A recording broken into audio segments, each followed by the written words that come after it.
Well, when you start examining other temples around the world, you realize that these other temples have a lot in common. That is, they're all very, very difficult to explain with vine ropes, copper tools, no pulley, and so on. One Egyptologist, the director of the Gizo Plateau, said, "There is not one grain of evidence of any advanced civilization ever having been in Egypt prior to the Egyptians." And I thought that was one of the most accurate statements I ever heard from an archaeologist. Because if you're looking for grains of evidence of sand, you will miss it. If you're looking, if you got your head in the sand, you will miss it. But if you look up from the sand and stop looking for grains of evidence, you will see millions of tons of rocks right in front of your eyes, giving you some pretty damn good evidence. The Grand Pyramid at Giza is made of 2,300,000 stones.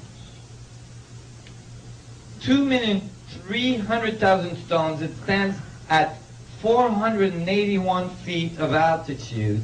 Its base is 13 square acres. That is extremely large.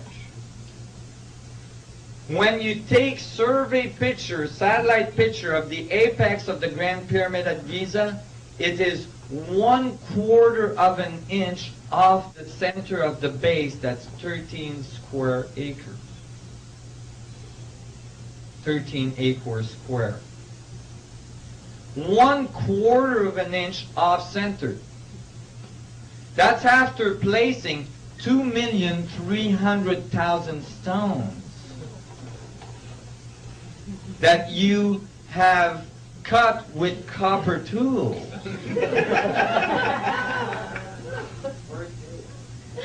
Yeah, you need some pretty good moonshine to do that one. Well, I guarantee you that is extremely difficult to reproduce. In fact, there is no way engineering companies on this planet could ever reproduce that. Even with all of our modern technology, if we give them billions and billions of dollars, they couldn't come up with anything like that. Because if you divide 1/4 of an inch error by 2,300,000 stones, the accuracy at which you're placing these stones is outrageous. And we can't do anything like that. Our most accurate buildings, like telescopes, are not that accurate. They're not even close to having that kind of accuracy. Go ahead. So you could say we've just barely come out of the Dark Ages. Basically, or we got into the Dark Ages. Because it seems that there was people that were doing a heck of a lot better than us. So when I was looking at this, I'm like, wait a minute. That doesn't happen that way. Why is it that we think, that this is taught as facts to children in schools every day? That the pyramids were built by people pulling on vine ropes? And you know why? Because in the 1800s, a bunch of English archaeologists showed up in Egypt, and that's the only thing they could come up with. And because they had PhDs and they were very respected archaeologists, since then, everybody is repeating the same thing. And somehow, a theory that's completely unproven became a fact. In fact, you will not get a PhD in archaeology if you say anything else about the pyramids. I guarantee you that. You cannot get a PhD in archaeology by saying the pyramids were built by Little Green Man. This is one of the problems with education. a whole bunch of people repeating what they've all been taught doesn't advance the field very rapidly. Because everybody is repeating the same thing, you're not going anywhere. So, you know, but these archaeologists never actually, you know, I know they're not mathematicians, but this is simple mathematics, okay? You take the number of stone, they tell you that the pyramids had to be built in 20 years, okay? So that the dynastic Egypt worked. And then you calculate how fast they had to put the stones in. At 7 days a week, 10 hours a day, 365 days a year, for 20 years, they had to place the stone every 2 minutes to finish the pyramid on time. With that level of accuracy. Never mind. But then the archaeologists say, no, those were farmers. They could only build the pyramids during the time of the flood of the Nile when they couldn't work in the fields. 3 months out of the year. See, when they had that 3 months vacation, hey, let's all go and build a huge pyramid.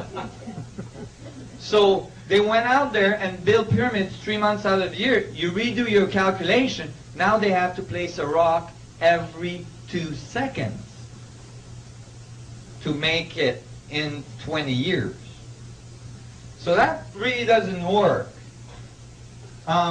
Because it's not like you can take these huge rocks, an average 2 tons, some of them up to 40 tons rock.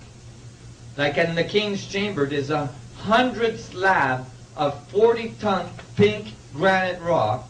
Okay? These things at 135 feet of elevation in the pyramid. It's not like you go, hey Joe, catch this one. Hey Joe, catch this one. You know? And the other guy on the other end is like putting them in. You can't do that. And it doesn't matter if you got 100,000 people. You still can't do it. And you know, they tell you they did that by rolling the rocks on logs. Well, they might have not noticed, but these pyramids are in the middle of a desert. You need a lot of logs to move 2,300,000 stone. Where did the wood come from? When you ask them that, they say, oh, they imported it from Europe. I see. Was this like some catalog, you know, 1-800 ordering? Because, like, as far as I know, the Egyptian didn't, like, you know, easily navigate it into Europe, cut millions of logs they would have needed, and brought them back. There's no evidence of that. So, but even more fundamental, I'll ask you, you know, even more fundamental.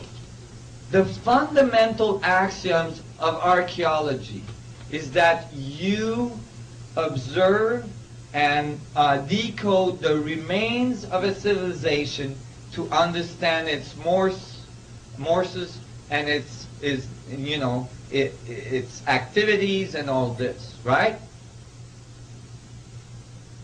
Okay. There is over 1 million hieroglyph walls in Egypt. Thousands and thousands of hieroglyph walls in Egypt. In the temples, in the tombs, everywhere. They tell us how they made love, they tell us how they eat, they tell us how they went to the washroom, they tell us everything about their life, everything. Not one of those walls mentioned building the pyramids. What? They forgot? You're talking about something that would have taken a huge effort. You'd think they would have put at least a little wall somewhere saying, oh, by the way, we built the pyramids. No. None of that.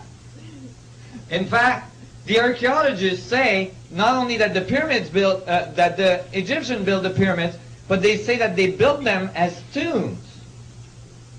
Okay. What's the evidence?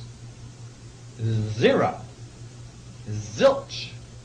Not one pyramid was ever found to host a mummy. Not one mummy was ever found in a pyramid. Not one. And I'm not just talking about Egypt. I'm talking about all around the world. And it's funny because you know how they do all these like historic, History Channel and all this stuff. They have all these nice documentaries, and they show you where they found the pyramids and the tombs and all this, and Tutankhamun and all this, and then they splice and they cut directly into the pyramids. So you think the mummies were found in the pyramids, but in fact the mummies were found. Most of the king's mummies were found in the King's Valley, far from the pyramids. Some of the pyramids, they had to dynamite their way into the pyramid. They couldn't find an entrance. When they got inside the pyramid, there was the sarcophagus, the so-called sarcophagus in the middle. It had a slab. Some of them had slabs that were like 40 tons slabs sealing the sarcophagus. They would unseal it, pull the slab off, still no mummy. What was their conclusions? Grave robber. Those grave robbers, they were unbelievable.